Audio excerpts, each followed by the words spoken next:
मंगलम भगवान वीरो मंगलम गौतमोगणी मंगलम कुंद कुंदार्यो जैन धर्मोस्तु मंगलम सर्वमंगलमांगल्यम सर्वकल्याणकारकम प्रधानं सर्वधर्माणां जैनं जयतु शासनं सहजानंद चैतन्य प्रकाशाय महीयसे नमो अनेकांत विश्रांति महिमने परमात्मने। आचार्य कुंद देव द्वारा रचित यह पंचास्तिका संग्रह नाम के ग्रंथ की 31वीं और 32वीं गाथा एक साथ हैं। दोनों गाथाएं इनकी स्वाध्याय अपनी चल रही है। गुरुदेव श्री का स्पष्टीकरण इसमें अपन 77 पेज से यहाँ पर देखते हैं। जो कल चल रहा था उससे 2 पेज आगे है कि भगवान आत्मा अनादि अनंत। अब अनादि अनंत में 2 दशा, वस्तु अनादि अनंत और दशा के 2 प्रकार, एक संसार दशा एक सिद्ध दशा। तो उसके अस्तित्व में यानी आत्मा अनादि अनंत उसकी सत्ता में अस्तित्व में संसार दशा का स्वरूप और फिर सिद्ध दशा की बात। तो संसार दशा में मिथ्या दर्शन कषाय और योग लो समझ में आया। 3 लिए ना, इसमें 3 में 5 ही घटित हो गए। अविरति और प्रमाद भी समाहित है इस 3 में ही। तो संसार दशा में मिथ्या दर्शन कषाय और योग लो समझ में आया। उसके अस्तित्व में है यह जीव वस्तु अनादि अनंत। उसकी दशा के 2 प्रकार, संसारी और सिद्ध। संसार दशा सिद्ध दशा। संसार दशा रूप परिणित आत्मा, उसके अस्तित्व में है यह मिथ्या दर्शन कषाय और योग। सुबह बात चलती है द्रव्य पर्याय की भिन्नता की। यहाँ मलिन पर्याय यानी विपरीतता वाली मिथ्या दर्शन, राग आदि रूप कषाय के भाव और योग के कंपन रूप जो परिणाम वे जीव के अस्तित्व में हैं, ये बात चलती। सुबह जो बात है वो दृष्टि के विषय को, जिसकी दृष्टि करने से मोक्ष मार्ग परिणति में प्रकट होता है, आनंद की प्राप्ति होती है, उसकी बात है। और ये वस्तु का स्वरूप क्या है, किस प्रकार है, उसकी बात है। तो देखो, उसके अस्तित्व में संसार दशा में मिथ्या दर्शन कषाय और योग उसके अस्तित्व में यह है, इस सहित है। आत्मा अनादि अनंत संसार दशा में इन 3 के सहित है। स्त्री पुत्र सहित है कि पैसा सहित है कि शरीर सहित है, ऐसा नहीं है। ये इनका इनकार है। क्यों कि ये उसकी सत्ता से भिन्न है। इसका द्रव्य, इसके गुण, इसकी पर्याय, ये इसकी सत्ता का गुण पर्याय स्वरूप वस्तु सिद्ध है। हाँ, संसार नहीं छूटा क्योंकि वह तो पर चीज है। समझ में आया। इसकी मान्यता में ऐसा चल रहा है कि मैं शरीर वाला हूँ, मैं स्त्री वाला हूँ, परिवार वाला हूँ, आमदनी वाला हूँ, धंधे वाला हूँ। ये जो बाला पने की मान्यता, ये मिथ्या श्रद्धा है और इस सहित है। ये स्त्री परिवार कुटुंब आमदनी धंधा इस सहित नहीं है, अपितु ये सहित मैं हूँ ऐसी मान्यता जो विपरीत मिथ्यात्व रूप है उसके सहित है। वह वस्तु सहित नहीं, स्त्री पुत्र शरीर आदि इस सहित नहीं। समझ में आया। और कषाय वाला है, यानी चारित्र दोष वाला है, चारित्र दोष सहित है, ऐसा कहा। विपरीत श्रद्धा और कषाय नाम चारित्र के दोष रूप रागादि परिणाम और योग कंपन, इन तीन सहित इसकी विकार दशा वाला यह संसारी है। ग्रंथ का नाम है पंचास्तिकाय। 5 अस्तिकाय द्रव्य का क्या स्वरूप है? तो कायत्व वाले ऐसे 5 द्रव्यों की संबंध में यहाँ चर्चा है। उसमें ये गाथा में जीव की अस्थि सिद्ध करना है, क्योंकि संसार दशा में वो जो उस पर्याय सहित है, किस पर्याय? मिथ्या दर्शन, कषाय और योग के कंपन रूप पर्याय सहित है। यदि ये इसकी सत्ता में नहीं मानो तो संसार में जीव सिद्ध नहीं होगा, और इसके स्वभाव, दृष्टि का विषय, मूल भाव इस सहित मानो तो इस जीव का संसार कभी छूटेगा नहीं। दोनों बातें हैं सामने आमने, सुबह का विषय और अभी का विषय, दोनों में फर्क तो है, लेकिन बात दोनों ही 100% सत्य है। क्योंकि यहाँ तो अस्थि सिद्ध करना है ना, जीव पदार्थ है, उसकी सत्ता है, उसकी सत्ता सिद्ध करना है।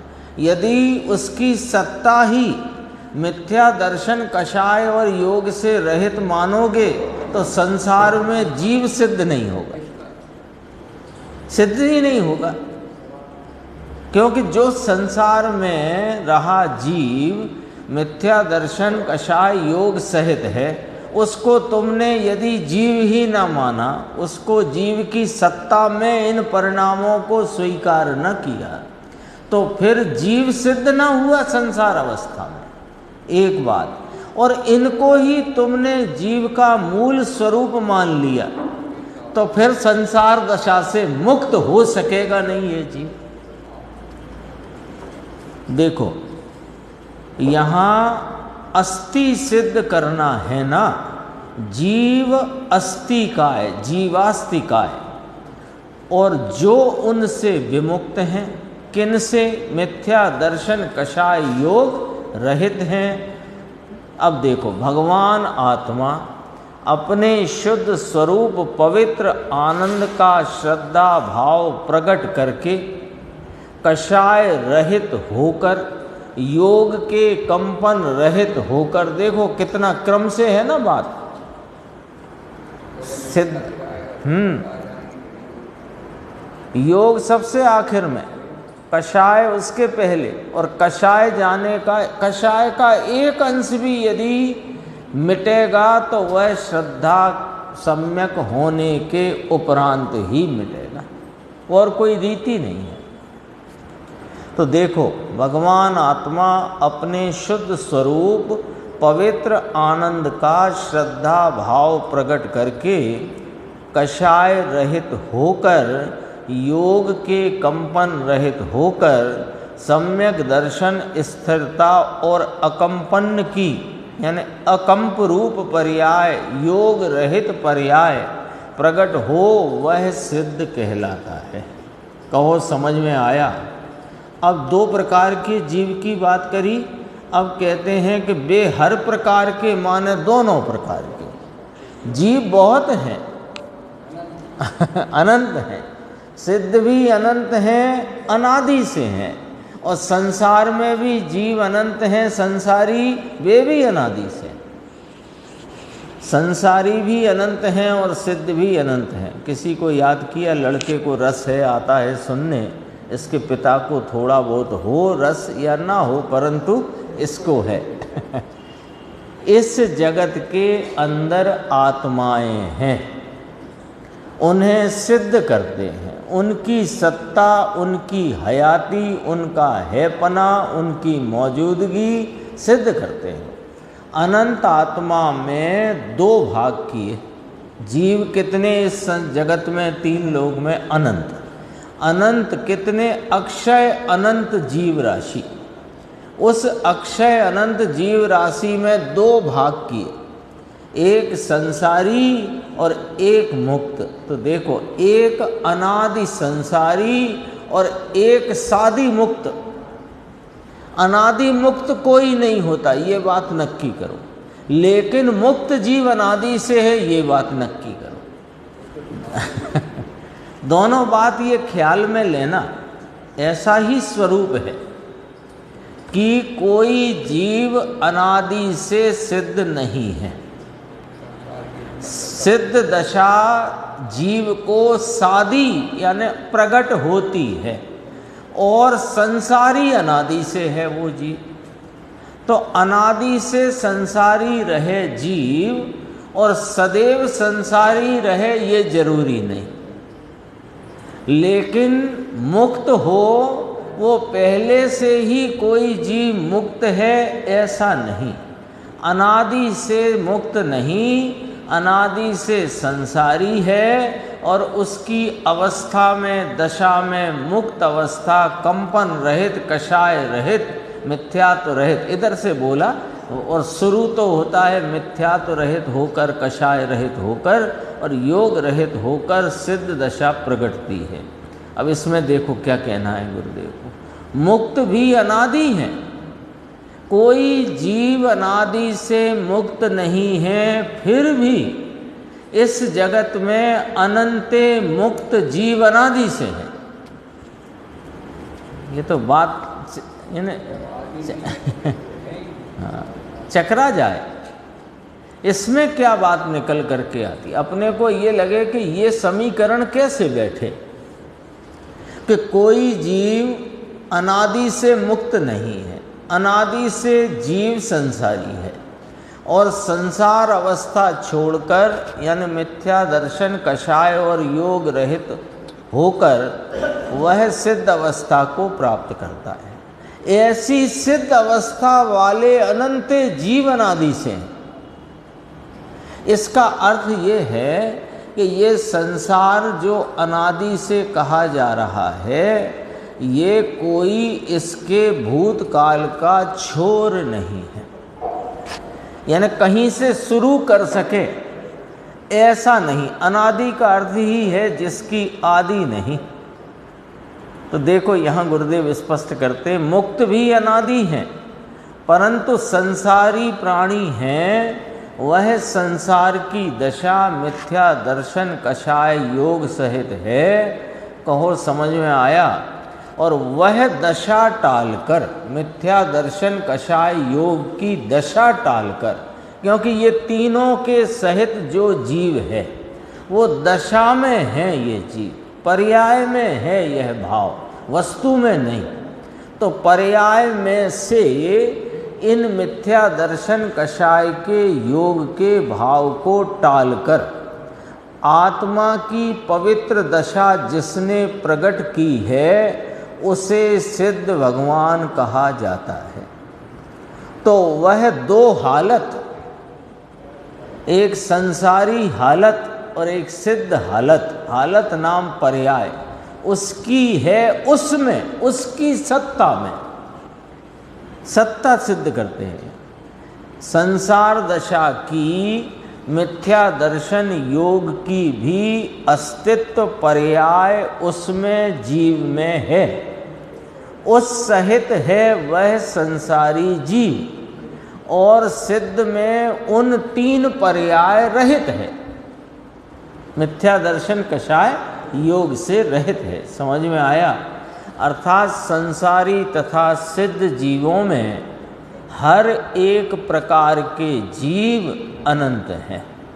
निगोद के संसारी जीव भी अनंत हैं और सिद्ध के जीव भी अनंत हैं। दोनों स्वतंत्र द्रव्य अनादि के हैं, सिद्ध भी अनादि के हैं, संसारी भी अनादि के हैं। देखो अद्भुत बात है ये बड़ी ऐसे लगती है कि ये कैसे। तो जैसे एक लोक में कहावत चलती, पहले मुर्गी के पहले अंडा, पहले बीज के पहले वृक्ष।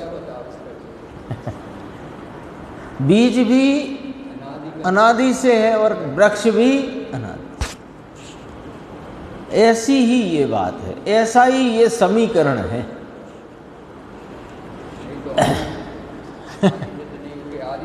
आदि सिद्ध होंगे। जीव की, किसी जीव की अपेक्षा सिद्ध अवस्था सादी है, पर जगत में सिद्धों की अपेक्षा सिद्ध अनादि है।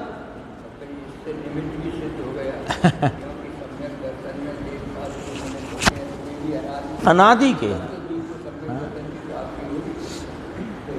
सब अनादि है। कहते हैं आधा घंटा हुआ अब आए, यहाँ तो गुजराती शुरू हुआ तो हो गया, फिर पहले आए होते तो हिंदी शुरू होता। यहाँ तो टाइम टू टाइम काम है, आड़ा टेढ़ा हो आगे पीछे हो तो कुछ चले ऐसा नहीं है। समझ में आया, आधा घंटा तो हो गया। अब 33वीं गाथा यहाँ से प्रारंभ होती है।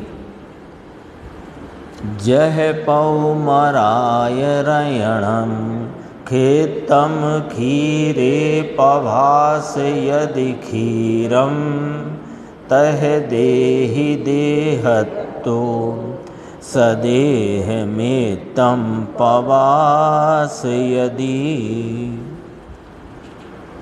अल्प या बहु क्षीर में जो पद्म मणि आकृति गहे त्यों लघु गुरु इस देह में ये जीव आकृतियाँ धरे।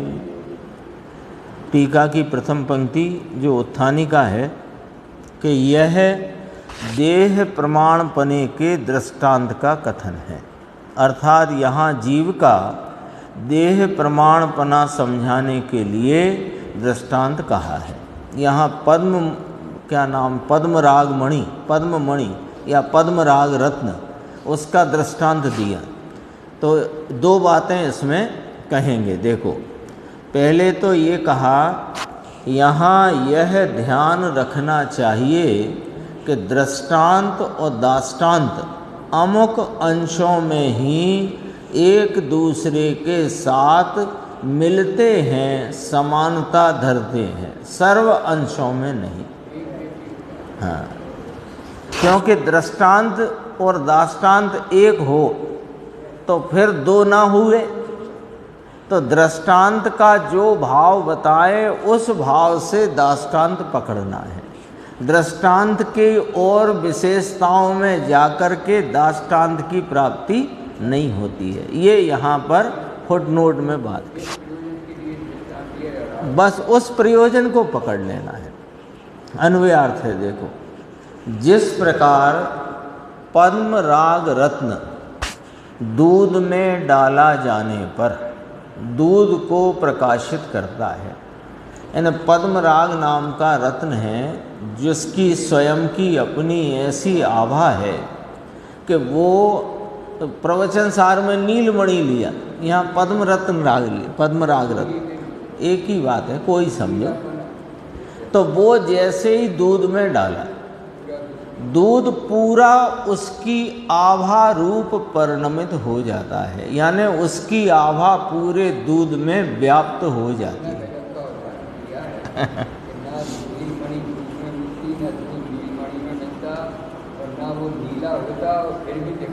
दिखाई देखो, उदाहरण बहुत गंभीर है ये।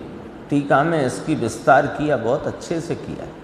पद्मराग रत्न दूध में डाला जाने पर दूध को प्रकाशित करता है। उसी प्रकार देही माने जीव, यहाँ देह में रहने वाला है ना, उस अपेक्षा जीव का नाम रखा देही है। तो वह ज्ञाता दृष्टा सुख स्वरूप वस्तु, उसका नाम रखा देही।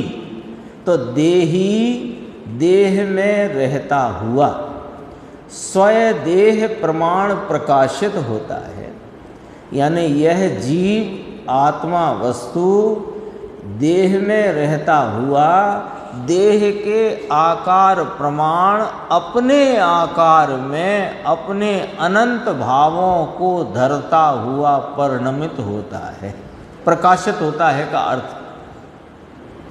दोबारा से, देही माने जीव, वस्तु, ज्ञाता, दृष्टा, सुख स्वरूप आत्मा।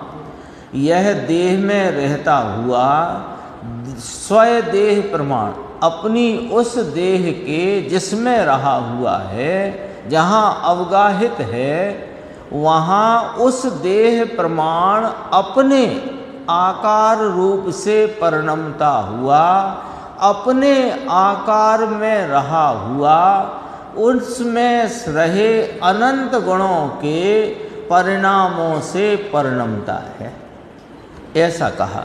अब देखो टीका, टीका की प्रथम पंक्ति अपन देख चुके, 80 नंबर पेज है। जिस प्रकार पद्म राग रत्न दूध में डाला जाने पर अपने से अव्यतिरिक्त प्रवाह समूह द्वारा उस दूध में व्याप्त होता है। देखो दृष्टांत है ये, वो पद्म राग रत्न दूध में व्याप्त होता है, पर उसकी प्रभा, उसकी आभा, उसका समूह, यानी उसकी प्रभा का जो भाव है वो उस मणि से अव्यतिरिक्त है, यानी अभिन्न है, भिन्न नहीं है। ठीक है। अब उस पद्म राग रत्न जो अपनी प्रभा समूह से अभिन्न है, उस रत्न को दूध में डाला तो उस प्रवाह समूह द्वारा वह रत्न दूध में पसर गया। प्रभा पसर गई ना, तो वो रत्न और उसकी प्रभा अभिन्न है। समझे ना बात। रत्न डाला, ऐसे एक 2 लीटर की पतीली में दूध है, वो दूध में रत्न डाला तो रत्न तो अपने स्थान पर पहुंच गया, दूध में रहा, दूध में स्थित। वह किससे अव्यतिरिक्त है कि अपनी प्रभा से, अपनी आभा से, उस आभा से अव्यतिरिक्त रत्न। तो जब उसकी आभा सारे दूध में व्याप्त हो गई तो कहा कि वह पद्म राग रत्न सारे दूध में व्याप्त हो गए। तो इसका देखो फुटनोट पढ़ेंगे तो स्पष्ट होगा, बहुत बड़ा फुटनोट है। अव्यतिरिक्त कहकर अभिन्नता बताई तो उसका सीधा शाब्दिक अर्थ तो अभिन्न है। तो अब इसे समझाते हैं कि जिस प्रकार मिश्री एक द्रव्य है और मिठास उसका गुण है, ऐसा कहीं दृष्टांत में कहा हो तो उसे सिद्धांत रूप नहीं समझना चाहिए। मिश्री एक द्रव्य है और मिठास उसका गुण है, ऐसा कहा गया तो ये दृष्टांत रूप वाक्य है, दृष्टांत रूप कथन है, सिद्धांत रूप नहीं। क्यों?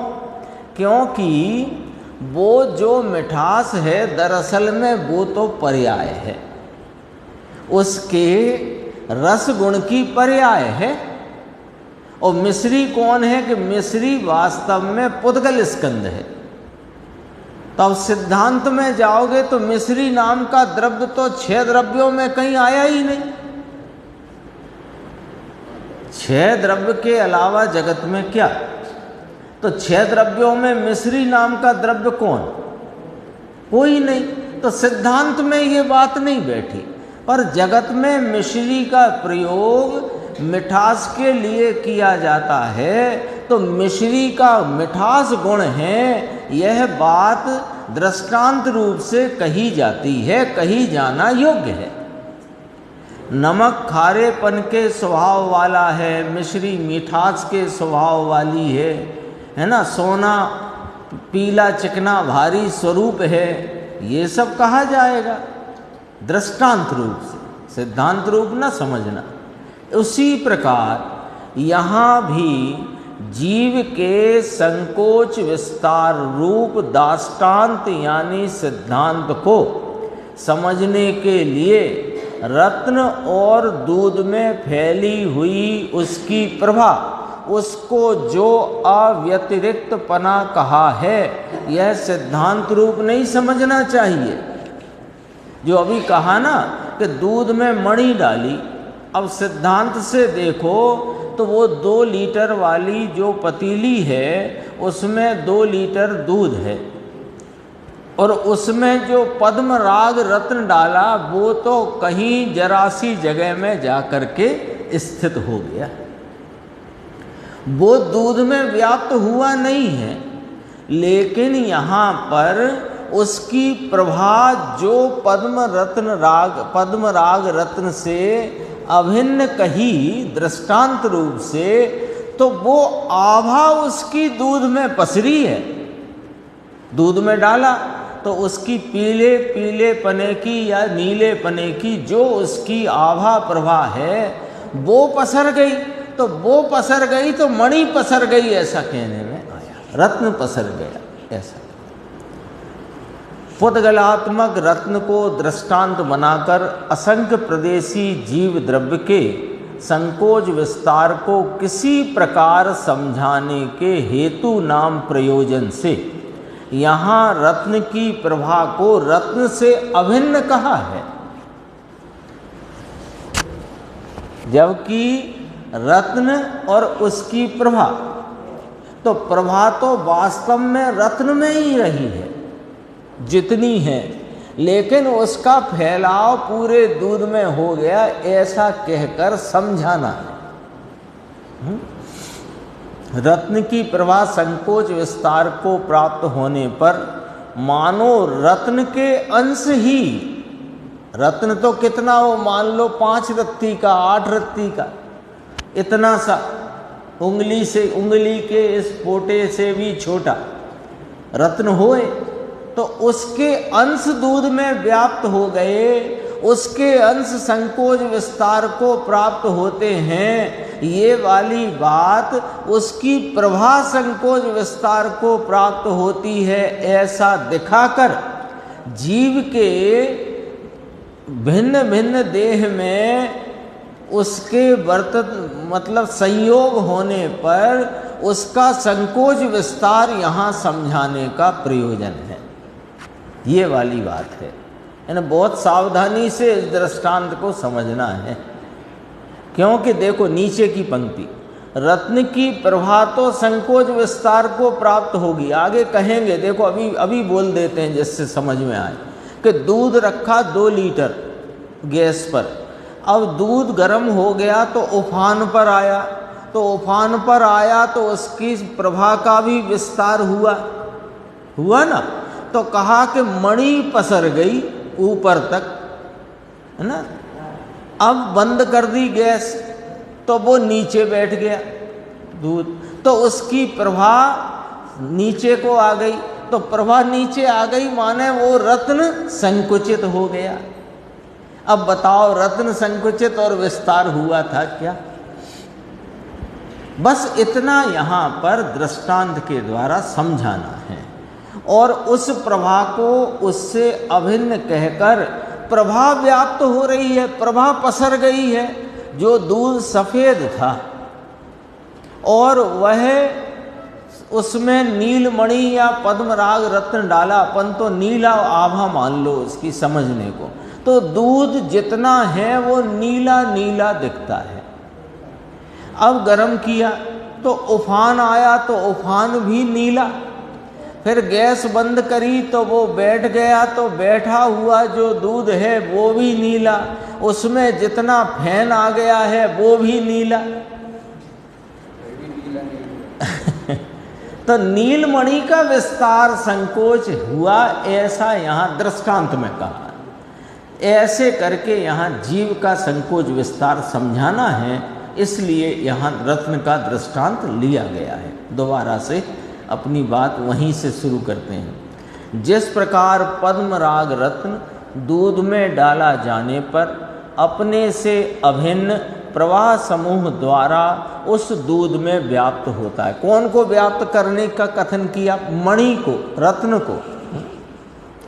उसी प्रकार जीव अनादि काल से कषाय द्वारा मलिनता होने के कारण, देखो ये कषाय द्वारा मलिनता होने का कारण कहा, ये पीछे की गाथा में कह चुके हैं कि संसार दशा वाला जीव मिथ्या दर्शन कषाय और योग से सहित है। ये अपने आप चला जाता, अपने आप आता है।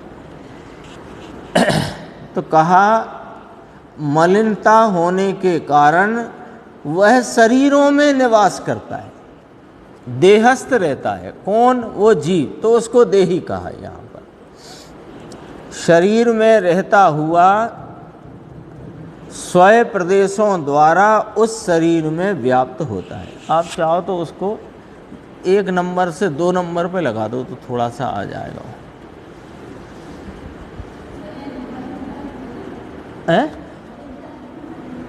हाँ हाँ, वो बगल नहीं, वो वाला पहले वाला। हाँ ठीक। क्या कहा आपने? हाँ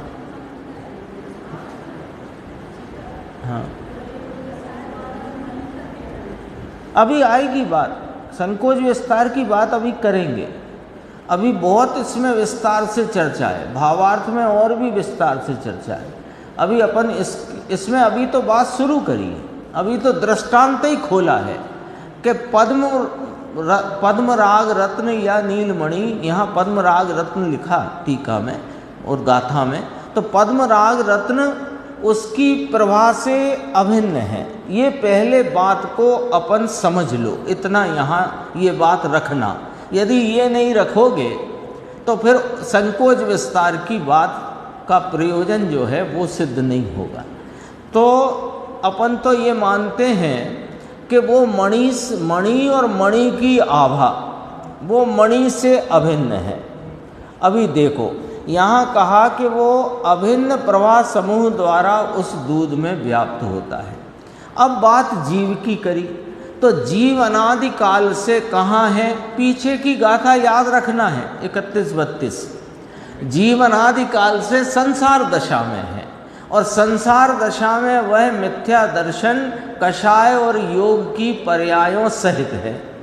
वो जीव, ऐसा जीव जो मिथ्या दर्शन कषाय योग, तो एक कषाय शब्द ले लिया यहाँ पर, तो कषाय द्वारा मलिनता होने के कारण, यहाँ बस इतना कहकर संसार दशा बताना है, ठीक है ना? क्योंकि सिद्ध में फिर संकोच विस्तार नहीं होता है। संकोच विस्तार की जो बात कही, हाँ एक बात। दूसरी बात, वो लोक प्रमाण असंख्यात परिमाण वाला है, चाहे मुक्त हो कि संसारी हो, वो बात अपनी जगह है। वो बात भी अपने को यहाँ रखना है हाशिए के अंदर। सारी व्याख्या में हाशिए के अंदर साइड में ये बात पेटे में रख के चलना कि यह जीव लोक प्रमाण असंख्यात प्रदेश परिमाण नाप वाला है, न उसका यह प्रदेश एक कम होता कभी भी, न प्रदेश का आकार प्रकार उसका माप घटता बढ़ता। अब फिर भी जीव के मुक्त और अमुक्त दशा में उसके जो संकोच विस्तार पाया जाता है, तो यहाँ संसार दशा में संकोच विस्तार किस प्रकार है वो वाली बात यहाँ कही जा रही है ना? अभी देखो, मलिनता होने के कारण माने संसार दशा में वर्तते होने के कारण शरीर में रहता हुआ, शरीर में काय को रह रहा है ये आत्मा? ये पॉइंट, शरीर में क्यों रह रहा है ये आत्मा? क्योंकि ये स्वयं अपने को भूलकर मिथ्यात्व कषाय और योग सहित भाव में वर्तता है, इसलिए इसको अनादि से ये पर्यायों सहित है और देह का संयोग है। देह सहित नहीं है, देह का संयोग है और मिथ्यात्व कषाय योग का पर्याय में सहितपना है। वो इसकी सत्ता के भाव है, पीछे की गाथा नहीं भूलना है। मिथ्यात्व कषाय योग इसकी सत्ता के भाव है, लेकिन देह इसकी सत्ता में नहीं, तथापि देह का इसको अनादि से संसार में संयोग रहा है। अब बात आगे देखो, शरीर में रहता हुआ स्वयं प्रदेशों द्वारा, स्वयं प्रदेशों माने स्वयं विस्तार के स्वयं आकार द्वारा उस शरीर में व्याप्त होता है। उसका अपना आकार है, देह का नहीं। जो यह आत्मा इस देह में रहा हुआ, जो इसका अभी वर्तमान विस्तार है, वो इसका अपना स्वयं का विस्तार है, अपने स्वयं का आकार है। तो ये इसके स्वयं प्रदेश, स्वयं क्षेत्र है, उसके द्वारा इस शरीर में व्याप्त होता है। माने यह अपने आकार विस्तार में देह प्रमाण होता है। कहाँ कहाँ के संसार अवस्था में जिस जिस पर्याय में जिस जिस देह को यह संयोग में प्राप्त करता है, उस पर्याय में उस देह के, और कदाचित एक ही मनुष्य पर्याय में मोटा पतला होने पर, उंगली कट जाने पर, हाथ कट जाने पर भी उस प्रकार वह संकोच विस्तार इसको हो जाता है। देखो अब आगे बात। और जिस प्रकार अब उदाहरण में वापस आए, जिस प्रकार अग्नि के संयोग से उस दूध में उफान आने पर उस पद्म राग रत्न के प्रवाह समूह में उफान आता है ना। 3 लीटर की पतीली, 2 लीटर दूध, और उसमें डली है पद्मराग मणि, और अब वो गर्म किया तो दूध उफान को प्राप्त होता है कि नहीं? यानी वो 3 लीटर वाले पतीली के किनारों पर तक आ जाता है। तो वो भी पीला पीला या नीला नीला, जो भी उसकी प्रवाह, उस पद्म राग रत्न के प्रवाह समूह में उफान आता है। अर्थात वह पद्म राग मणि, अब फिर वहीं वापस चलो, पद्म राग मणि कहाँ तक व्याप्त है? कि दूध में व्याप्त है। जितना दूध है उस आकार में पद्म राग मणि व्याप्त है। तो वो उफान आया तो पद्म राग मणि में विस्तार हुआ, ये दृष्टांत है।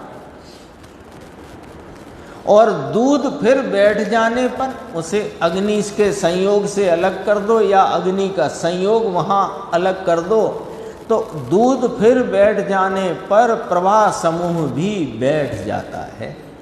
उसी प्रकार विशिष्ट आहार आदि के वश उस शरीर में वृद्धि होने पर जीव के प्रदेश विस्तृत हो जाते हैं, और शरीर फिर सूख जाने पर प्रदेश भी संकुचित हो जाते हैं।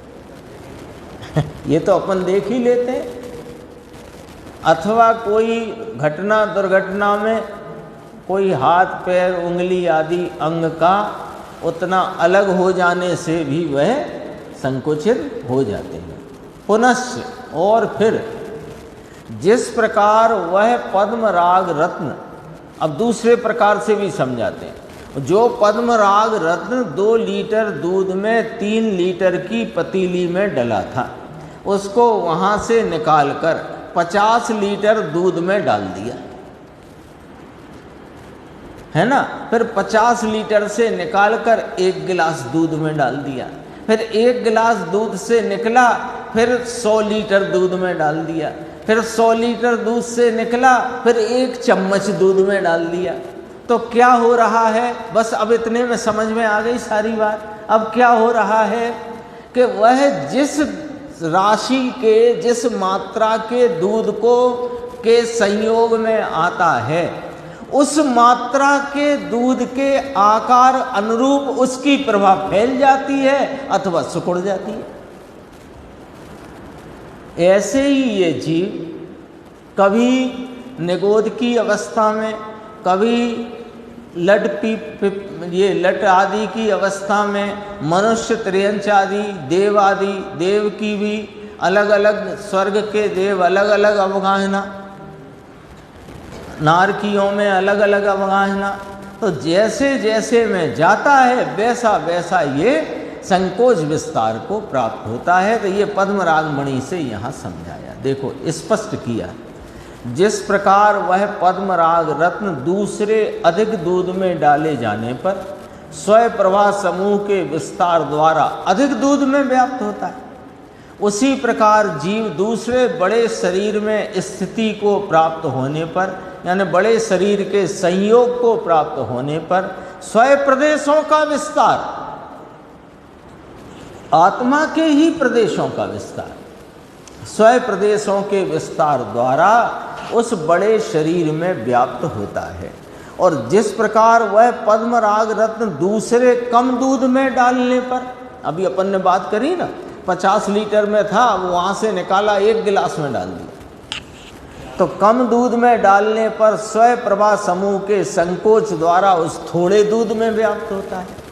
उसी प्रकार जीव अन्य छोटे शरीर में स्थिति को प्राप्त होने पर स्वयं प्रदेशों के संकोच द्वारा उस छोटे शरीर में व्याप्त होता है। देखो, टीकाकार आचार्य ने 2 प्रकार से यहाँ पर उसके विस्तार की और संकोच की बात कही। एक ही पर्याय में होने वाले संकोच विस्तार को भी बता दिया दूध के उफान और बैठ जाने से, और अन्य अन्य पर्यायों में अन्य अन्य शरीरों के संयोग प्राप्त होने पर होने वाला संकोच विस्तार भी बता दिया कि कम दूध में से निकाल कर ज़्यादा दूध में डाला, 5 लीटर 2 लीटर वाली पतीली से निकाला 50 लीटर में गया, 50 से निकाला गिलास में आया, गिलास से निकला 100 लीटर में गया, 100 लीटर से चम्मच में आया, चम्मच वाले दूध में, इतना सब कहा ना। तो ये अलग अलग पर्यायों में अलग अलग देह का संयोग होने पर आत्मा अपने स्वप्रदेश के संकोच विस्तार को प्राप्त होता है। स्वप्रदेश के भावार्थ देखो इसका बहुत गजब का है। 3 लोक और 3 काल के समस्त द्रव्य गुण पर्यायों को एक समय में प्रकाशित करने में समर्थ, ऐसे ये जीव की बात चल रही है। ये जीव वस्तु आत्मा पदार्थ उसके स्वभाव की बात चलती है कि 3 लोक और 3 काल के समस्त द्रव्य गुण पर्यायों को एक समय में प्रकाशित नाम जानने में समर्थ, ऐसे विशुद्ध दर्शन ज्ञान स्वभाव वाले चैतन्य चमत्कार मात्र शुद्ध जीवास्तिकाय, उससे विलक्षण, ये भावार्थ जयसेन स्वामी की टीका से लिया, उस शैली से पता लग जाता है। जयसेन स्वामी ने पहले जीव के स्वभाव की अस्तिकाय, शुद्ध जीवास्तिकाय, उससे विरुद्ध लक्षण रूप जो मिथ्यात्व रागादि विकल्प उनके द्वारा उपार्जित जो शरीर नाम कर्म उससे जनित, यानी उसके निमित्त से, ये फिर स्पष्ट किया, उस शरीर नाम कर्म का उदय जिसमें निमित्त है, ऐसे संकोच विस्तार के अधीन रूप से जीव सर्वोत्कृष्ट अवगाह रूप से परिणमित होता हुआ सहस्र योजन प्रमाण महामत्स्य के शरीर में व्याप्त होता है। देखो कितनी स्पष्टता है।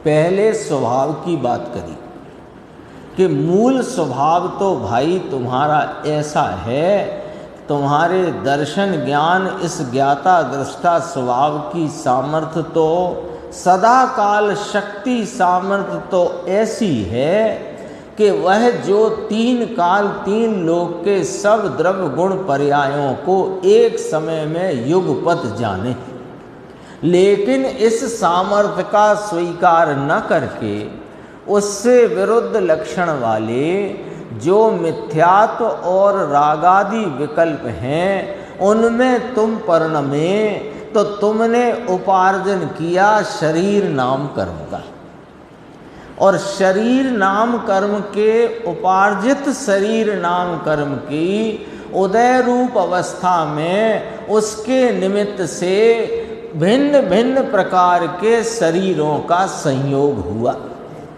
और जैसा जैसा शरीर का संयोग हुआ वैसा वैसा इस आत्मा के स्वय प्रदेश स्वय आकार का विस्तार या कि संकोच हुआ, ये समझाना है, बस ये समझाना है।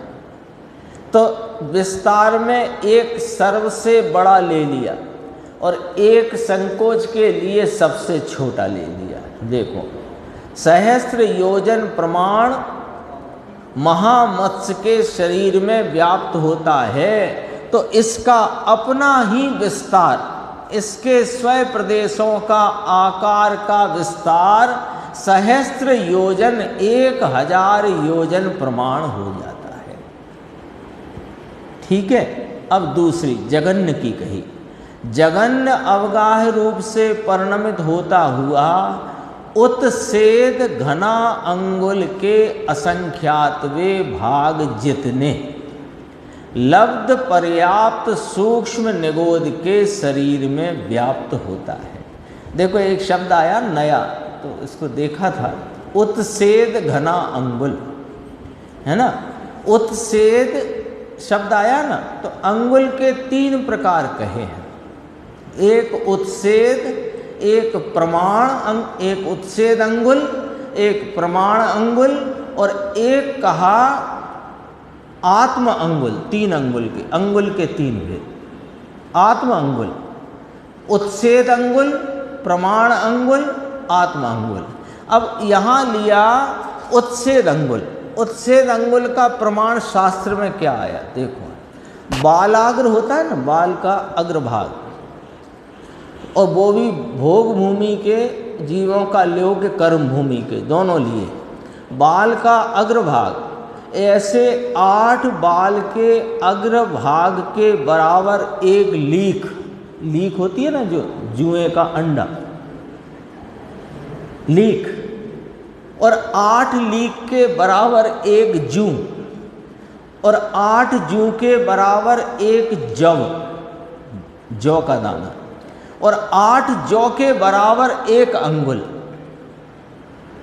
और ऐसे जितना माप आया उसका घन भाव, लंबाई चौड़ाई ऊंचाई बराबर। दोबारा बोलूं कि समझ गए? कुछ समझने का नहीं है, वो तो छोटे में छोटा कितना है ये माप बताए। 8 बालाग्र के बराबर एक लीक, 8 लीक के बराबर एक जू, 8 जू के बराबर एक जब, और 8 जब के बराबर एक उत्सेद अंगुल। उसका घन भाव, लंबाई चौड़ाई मोटाई, तो उस घन भाव का असंख्यातवा भाग निकालो।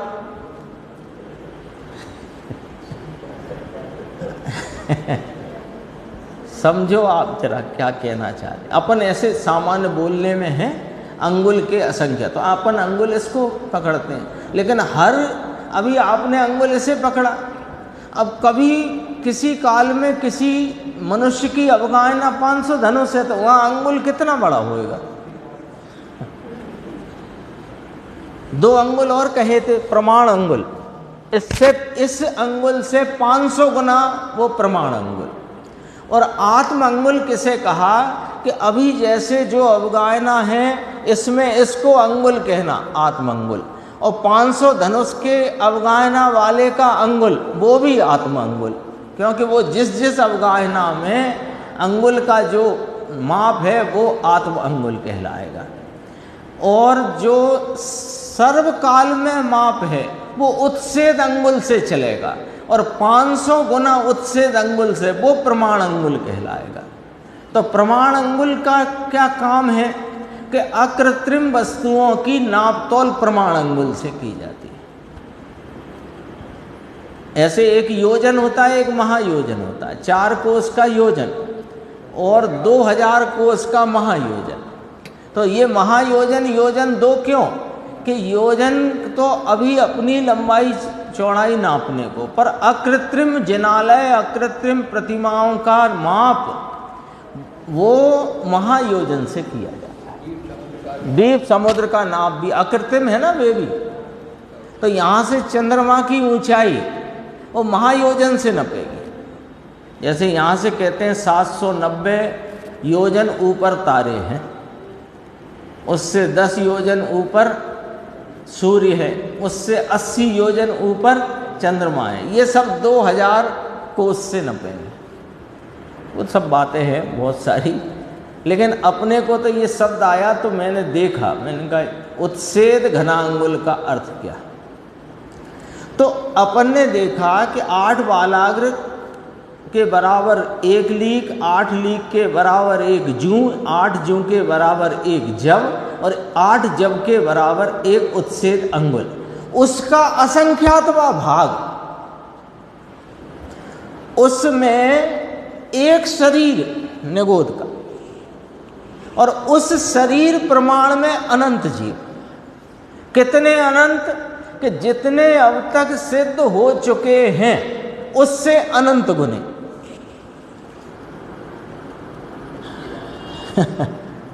यानी ये घबराने के लिए नहीं है।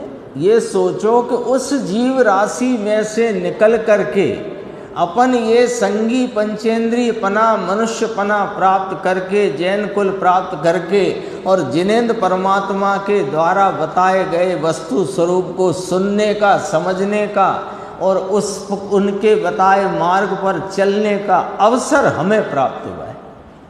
तो समझो कहाँ से निकल करके आए। तब वो छेड़ाला में लिखा है ना, निगोद से लेकर के दुर्लभ लही ज्यों चिंतामणि, त्यों पर्याय लही त्रस्त है। ये घबराने के लिए नहीं है, ये बात वास्तव में, हाँ, ये हमें क्या मिल गया है। यानी जो इस जीव के कल्याण हेतु जो कुछ मिल सकता है वो सब कुछ मिल गया है। हाँ। और हम भी वहीं से निकल करके आए हैं, इसी उत्सेद घना अंगुल के असंख्यातवे भाग प्रमाण संकोच रूप अवस्था में से निकल करके हम यहाँ तक पहुँचे हैं। अब मौका चूकने जैसा नहीं है। निगोद की इतनी व्याख्या सिर्फ इसीलिए है, निगोद में दोबारा जाने और डराने के लिए नहीं है। जब ऐसे निकल आए हैं तो निकल आए हैं तो दोबारा न जाना पड़े, इसकी समझ अपने को करने का पूरा पूरा अवसर मिल गया है। उस अवसर का लाभ लेना चाहिए। तो देखो इसको 2 लाइन पूरी कर देते हैं। घना अंगुल के असंख्यात वे भाग जितने लब्ध पर्याप्त सूक्ष्म निगोद के शरीर में व्याप्त होता है और मध्यम अवगाह रूप से परिणमित होता हुआ मध्यम शरीर में व्याप्त होता है। जितने ये इसके अलावा 30 पर्याय में जितने ये हैं देवादि धनुष वनुष 500 धनुष वो सब मध्यम में डालना।